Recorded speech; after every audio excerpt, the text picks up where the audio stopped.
kaayo. Di kinahanglan nga mo tupong sama sa uban. Hala manikamot judog patong aron maabot ang iyang pangandoy ug mo ingon nga. Well, I don't need to explain daw pin English pa ang amaw. Pero pasag na lang bisag di kita ang namang. Ang importante di kita ang naiatraso. Basta malipayon lang ta uban ang atong pamilya.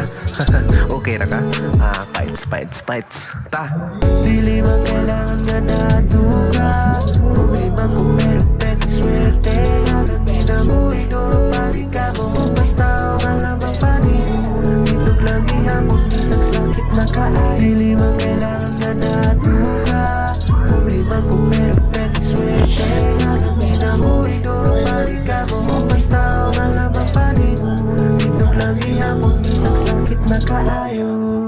Kinahanglan nga mo tindog kay kapoy sigig lingkod. Paminawa palihog ang kanta nga maghisgot sa kalisod sa kinabuhi nga akong naagian. Hangtod ron lisod gihapon pero ginakaya man. Lisod mahimong pobre magpaupos ka perme. Di pwede maginarte todo sa diskarte.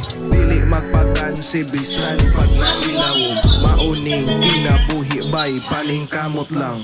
Apan liwala sa tanan nga ang pamilya nga mauwi dangan. Mauwi mo gapos o mauwi mo uban. Kanunay mo suporta di sama sa uban. Swerte pagihapon ko kay naani sila. Uban ang mga tinuod akong higala.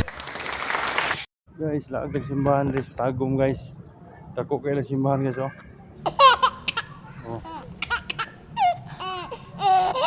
Guys